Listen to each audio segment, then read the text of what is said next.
Labas vėl. Dar vienas savaitgalis ir vėl aš čia. Turiu dar porą klausimų, kurie savaitės eigoje atsirado. Tai daug labai nedaug žodžiausių šį kartą. Tiesiog gero žiūrėjimo. Taip. Pirmas klausimas yra, ar turi kažkokį drilą, procedūrą po pralaimėjimo. Tai mano atveju galbūt nebūtinai po pralaimėjimo, bet po pasiekto rezultato, kuris manęs netenkina arba kurio aš negalėčiau įvardinti netgi geru. Tai visų pirma, kiekvienas pralaimėjimas tai yra galimybė kažką tai išmokti. Pasidaryti kažkokias tai išvadas iš to, ką nuveikiai ir kitą kartą jų tiesiog nekartoti. Tai yra išeliminuoti dar vieną priežastį, kodėl kažkas tai nepavyko.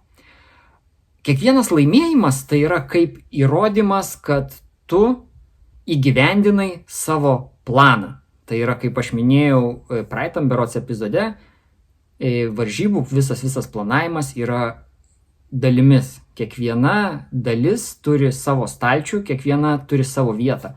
Tai kai visą tą visumą įgyvendini, tu turi teigiamą rezultatą. Natūralu, kad po kiekvieno pasiekto rezultato, savo užsibrėžto, tai vėlgi mes, kaip aš ir esu minėjęs, kad Lietuvoje, tarkim, aš stengiuosi ilgais ginklais visą laiką nugalėti.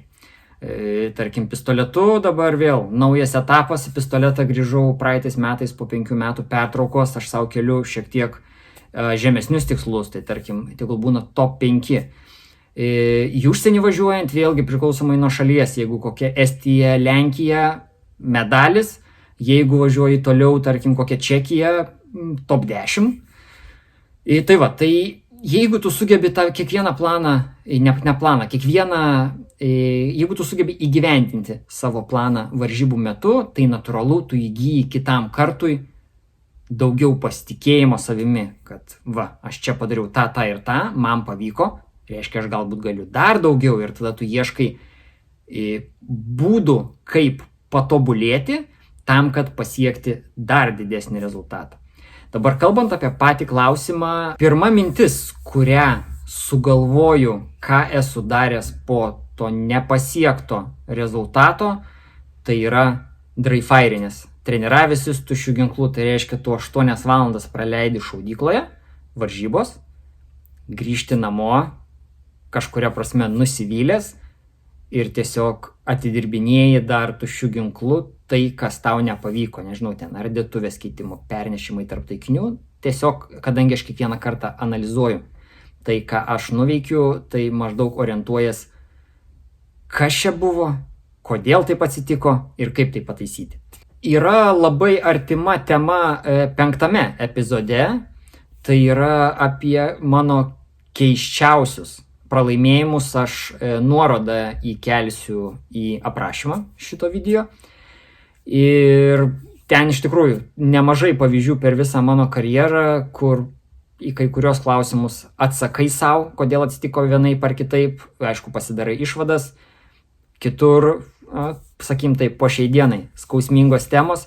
O jeigu kalbant apie tokius naujausius, nes ten dabar bijau sumeluoti, man atrodo, video bus kokių poros metų bent jau senumo, o iš tokių naujausių, tai kaip pavyzdį galiu pasakyti 23 metų Rifle karabino Lietuvos čempionatas, kur aš savo kėliau overall tikslą, tai yra už 5 ribos, atsižvelgiant į tai, užsienio sportininkai, kurie atvažiavo, ten pasaulio 32 vietos šaulys, kiti sportininkai, kurie irgi į top 100 patenka, ir aš taip realiai vertindamas savo galimybės, vertinau, kad aš turėčiau būti už top 5 ribos, bet kartu ir laimėti Lietuvos čempionatą.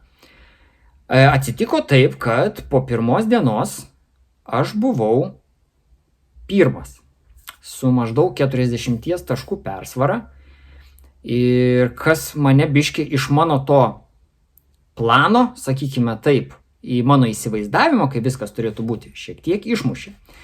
Ir aš pradėjau antrai dienai strateguoti, ką aš darau toliau.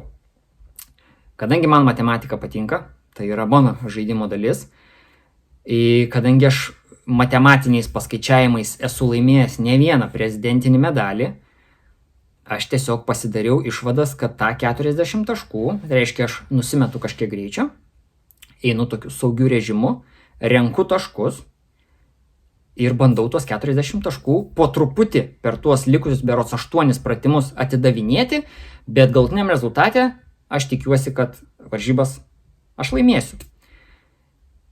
Tai buvo klaida, todėl kad, sakykim taip, mano konkurentai sugebėjo, jie žinojo vėlgi tuos tarpinius rezultatus, jiems reikėjo antros dienos metu spausti, jie spaudė, jiems spausti sekėsi ir galutiniam rezultate aš likau trečias overall 2% pralaimėdamas. Mano antros dienos visų pratimų pasirodymas, tikra ta žodžio prasme, buvo tragiškas. Aš ne tai, kad aš dariau klaidas, aš rinkau taškus, bet aš visur buvau per lėtas. Aš visur likau už 10 ribos. Nors pirmą dieną aš visur buvau trejetuke. Tai kokias aš išvadas pasidariau iš viso to, kas įvyko. Sekantis etapas buvo, aš ruošiausi Lietuvos PCC čempionatui ir aš žinau, kad aš matematinius paskaičiavimus padėsiu į šoną. Ir aš tada jau spausiu nuo pat pirmos dienos iki antros dienos pabaigos. Ko rezultate po pirmos dienos Lietuvos PCC čempionate aš turėjau 10 pratimų, mes atšaudėm per vieną dieną. Aš turėjau 3 misus, mano konkurentai neturėjo nei vieno.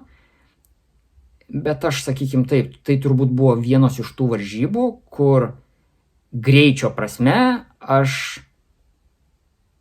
buvau arti, sakykim taip, man asmeniškai tai buvo super pasirodymas. Aš šaudžiau visur, kur galėjau judesyje, visur, kur galėjau man, kur reikėjo biški rizikuoti, man sekėsi rizikuoti. Tai po pirmos dienos aš turėjau plus 100 taškų, kas bent jau pagal konkurentų reakcijas atrodė, kad jie jau po pirmos dienos buvo pasidavę. Tai tą Lietuvos čempionatą aš laimėjau. Tai vėlgi, tai ką sakiau, praeitame epizode labai svarbus dalykas yra po kiekvienų varžybų, po išsikeltų tikslų pasidaryti išvadas. Tai labai visi video padeda, kur galima tikrai pamatyti, kur esi per lėtas, kur galbūt esi techniškai kažką tai neteisingai darai. Visa tai labai padeda, tai yra tiesiog analizė viso to, ką tu darai. Tai aš labai rekomenduoju kiekvienam, kas nori siekti rezultato, filmuotis tam, kad padėtumėte pačiam savo. Nes jeigu jūs neturite nieko, tai po varžybų jūs ir išvadų nepasidarysite jokių. Nes kai tu vizualiai matai klaidas, tai daug labiau motyvuoja, sakykime taip, negu tu įsivaizduoji, kad aš čia atrodo padariau kažką tai neteisingai, tai aš dabar tą atidirbinėsiu. Tas vizualinis patvirtinimas, kad čia iš tikrųjų čia yra klaida ir ją reikia taisyti ateičiai, tai tikrai padeda. Antras klausimas. Kada ginklas ir jo priedai riboja šaulį, o kada pats šaulys yra ribojantis faktorius? Kaip tai sužinoti? Tai mano nuomonė, visų pirma, atsakymas būtų patirtis. Kaip aš minėjau praeitame epizode, yra sportininkų užsienyje, kurių aš nepajėgus esu tiesiog apšaudyti. Aš važiuoju vieną kartą, lieku antras. Važiuoju antrą kartą, lieku antras. Ir visą laiką tas pats 5-4 berods procentai. Labai nedidelių skirtumų, aš sugebu, kaip čia pasakyti, patobulėti, galbūt pabandyti juos vytis.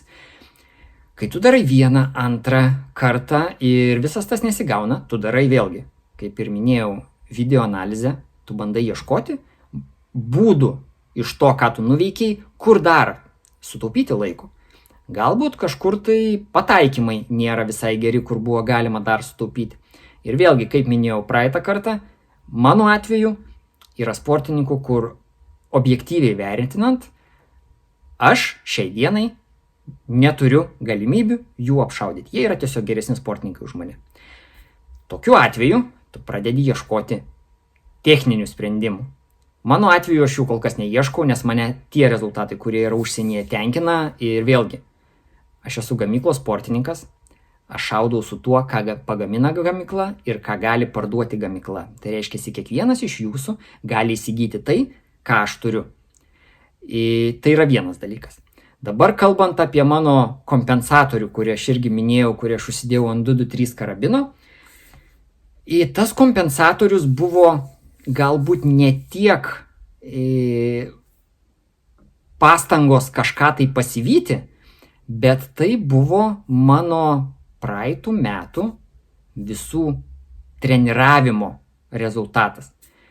Aš turėjau tokią situaciją, kai aš kadangi visame procese treniravimo dalyvauju kartu, mes šaudome kartu ir kažkokį tai drilą atliekame ir aš atlieku jį su savo ginklu, savo šoviniais, tai yra ginklas, kuriuo aš iššovęs esu, tarkim, 20 000, kur tu jį pažįsti, tu žinai, kaip jisai šauna, kaip jisai veikia, ir aš paimu svetimą ginklą, svetimus šovinius ir tą drilą aš atlieku geriau negu su tuo ginklu, kuriuo aš esu iššovęs 20 000.